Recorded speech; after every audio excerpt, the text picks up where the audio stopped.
In this video I'll cover an introduction to Open vSwitch, in which I'll primarily focus on a demonstration of using OVS. I'll start with a brief definition of Open vSwitch. Then we will dive right into OVS by creating a virtual switch and using it to connect a host and two tenant VMs on that host to each other and to my local network.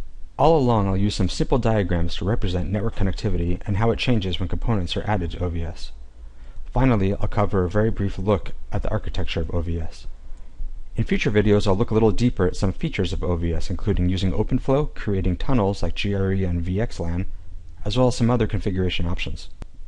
Briefly, before we jump into a demo of Open vSwitch, what is it?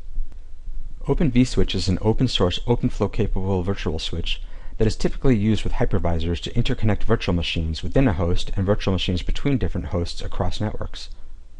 It is also used in some dedicated switching hardware. It can be a critical piece in an SDN solution.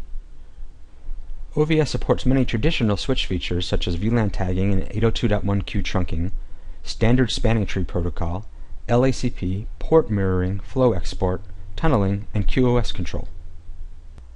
So let's jump right in and try out Open vSwitch. I'm not going to cover installation instructions in this video so that we can focus on implementation examples. I'm doing this demo on my laptop with Linux Mint installed. My laptop has an ETH0 port getting its IP address and default gateway through DHCP. So right now I simply have my IP stack in ETH0. So now I'll create a virtual switch from the shell. To do this I'll use an OVS vSCTL command.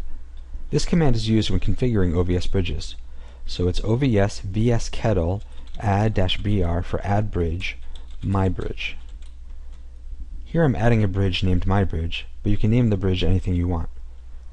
OVS vSCTL or vSKETL show will show us our new virtual switch. We see it has a single internal port with the same name as the parent bridge, which is my bridge. This port is also mapped to an interface with the same name, my bridge. It is marked as internal to distinguish it from the other OVS ports, like we will see later. I'll turn up this port with ifconfig mybridge up. Now I'll check ifconfig. This shows me my laptop now sees an interface called mybridge. If I changed my mind and wanted to delete this bridge, I would run OVS vSKETL del-br delete bridge mybridge, which I won't actually do here. All of the add commands you'll see in this video have a corresponding delete command where you just swap out add with del for delete. Let's look at what we have now. I've now added an Open vSwitch bridge named mybridge. At this moment mybridge is isolated, meaning it's not really connected to anywhere but my local IP stack. In the diagram we can see that ETH0 is not connected directly to mybridge yet. For my laptop to get to the outside network, nothing has changed yet. I still go out through ETH0. Next we will change this and virtually connect ETH0 up to mybridge. Back to the shell. Again my goal is to connect ETH0 to mybridge. To do that I'm going to run OVS vSCTL add-port mybridge ETH0. Let's check the result with OVS vSKETL show. We can see there is ETH0 on my bridge. Let's try to reach the internet though. It seems I've lost internet connectivity from my laptop. Let's see why in an updated diagram.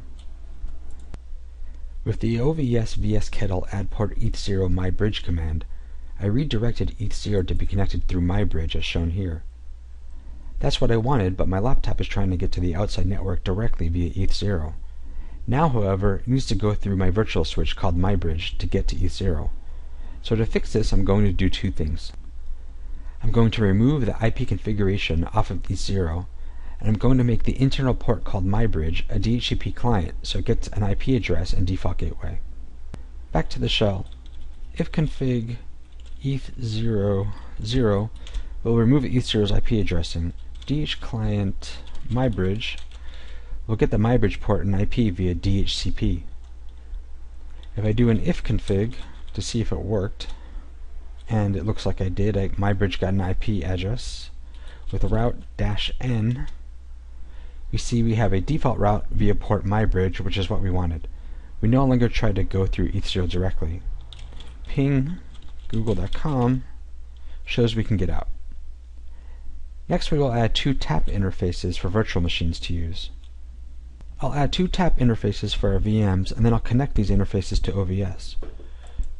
So IP tuntap add mode tap vport 1, and I'll do vport 2 as well. This creates tap ports vport 1 and vport 2. I'll turn these ports up with ifconfig vport 1 up and ifconfig vport 2 up. Now ifconfig shows we've successfully added two new tap ports. I'll add these new tap ports to OVS, so I'll do OVS vs kettle again, add dash port, mybridge vport 1 dash dash add port mybridge vport 2. With this dash dash here, I was able to pass two commands into OVS vs kettle at once. I could have done this with two separate OVS vs kettle commands, but I'm just showing this other way it can be done as well. With OVS vs kettle show, I can see the new ports vport 1 and vport 2 there. You can see them called out as ports and also as interfaces with the same name. The difference between a port and an interface is that a port can contain multiple interfaces. You would use this concept when creating bonds like LACP for link aggregation. In this case, we are not doing any bonds, so you'll just see a one-to-one mapping of ports and interfaces. Back to our diagram, and here is our updated setup now. mybridge now has two new ports, vport 1 and vport 2. Next I'll connect a couple of VMs to these new ports on OVS. On my laptop for virtual machines I'm using VirtualBox. You can download VirtualBox from virtualbox.org. OVS supports other virtualization platforms too, like KVM and Zen for example, but I'm using VirtualBox here. You'll want to check documentation on connecting VMs with other platforms.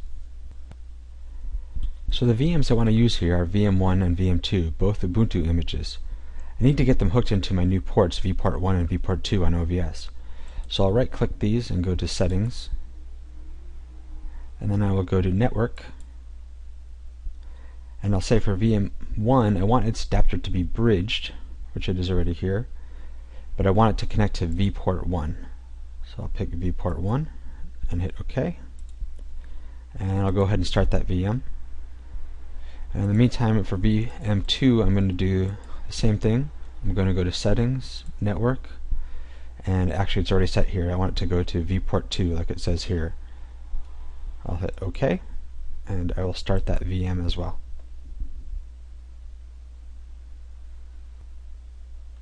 So quickly, here is our updated network. It looks the same as before, except I've hooked up my two VMs. Notice that these VMs have a path to the outside network. They have their ETH0 ports connected to OVS, and from our steps before we still have the OVS bridge, mybridge, connected to my laptop's ETH0.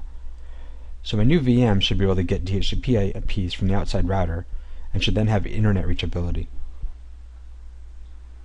Let's check out how our VMs are doing. Here's VM1. Ifconfig shows I got an IP address from DHCP. Looks like I got 192.168.1.80 in my home network. Let's ping the outside world. I'll ping google.com, and it looks like that works just fine. On VM2 I can do the same thing, so I'll do an ifconfig. I see here I have 192.168.1.83. I'll ping out also, and it looks like that works as well. I'll also try pinging from VM2 towards VM1, so I'll ping 192.168.1.80, and we see that the two VMs can ping each other as expected. Let's go to my laptop shell again. Here I'm going to try a new command, OVS app kettle. OVS app kettle is used to configure or query daemons associated with OVS. In this case I just want to see OVS's MAC address table, so I'll run OVS app kettle fdb/show. And actually here I need to specify the bridge I want to do this for, so I'll say mybridge. And here we can see our two VMs are showing up on ports 4 and 5. These are OpenFlow ports 4 and 5.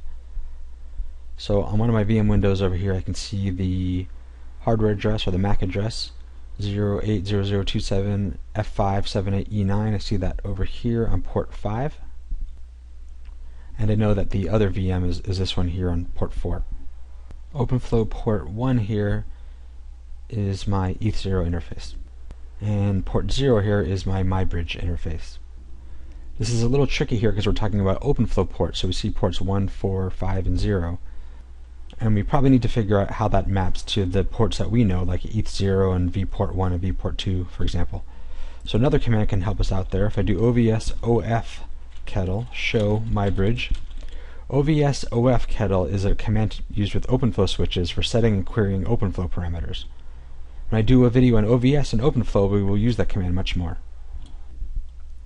So with that OVS OF kettle show my bridge command, I can see that port 1 maps to ETH0, OpenFlow port 4 maps to vport2, 5 to vport1, and 0 or local for my bridge. Now that I've mentioned OpenFlow and OVS OF kettle, there's an important point I want to insert here. As I said at the outset, OVS is OpenFlow enabled. If you're not familiar with OpenFlow, I suggest going to opennetworking.org for full details. You can also watch my Introduction to OpenFlow video on my YouTube channel. So with this connectivity we now have between VMs and out to the internet through OVS, I haven't done anything in particular with OpenFlow. What I mean by that is normally with an OpenFlow enabled switch, you need to connect to an SDN controller, or you need to manually add OpenFlow flow entries on your switch for any traffic to get forwarded. We haven't done that here, so why have I been able to have packets forwarded through OVS successfully without doing these things? The reason is OVS starts with a default flow entry that makes it act like a regular layer 2 switch. Let's look at it from the shell. So here I'll run OVS OF kettle dump flows my bridge. So this command I just ran, I'm looking to see all flow entries on my bridge. Here we see a single flow entry, and its action is the normal action. This means normal L2 forwarding, so it acts like a traditional simple layer 2 learning switch. Of course, for SDN, we really want to interact with an SDN controller and custom up OpenFlow flow entries. But for the purposes of this intro video, this default action is good enough. Now before I wrap things up in this intro, I'd like to do very brief coverage on the OVS architecture.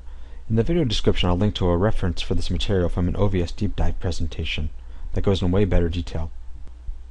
The three main components of OVS are vSwitch-D, OVS DB server, and a kernel module. vSwitch-D is the core component and runs in user space. The switch configuration for OVS, though, is stored in a database, OVS DB server. Because of this, configuration changes are persistent. They will survive a system reboot. The OVS vs kettle list command will show you the records of the different tables in the OVS DB. For example, if I run OVS vs kettle list bridge, we see my bridge and some IDs for its ports. OVS vs kettle list port shows configuration details of the ports from the ports table, and OVS vs kettle list interface shows configuration details of interfaces from the interface table. So here we can see the local internal interface my bridge. See some information like MTU, link speed. There's vport2 scrolling by. Here comes vport1. And there is ETH0. You can see some statistics that are being kept as well in this table. So that's from the OVS DB server, and as I said before, OVS also has a kernel module. When a packet arrives to a virtual switch, if there is a cached match in the kernel module, the cached actions are taken. If there's not a match in the kernel module, the packet is punted into vSwitch-D in user space. Future matching packets will then typically have a fast path through the cached entries in the OVS kernel module. That wraps up this introduction to Open vSwitch. Thanks for watching. If you found this video useful and would like to see more, please subscribe.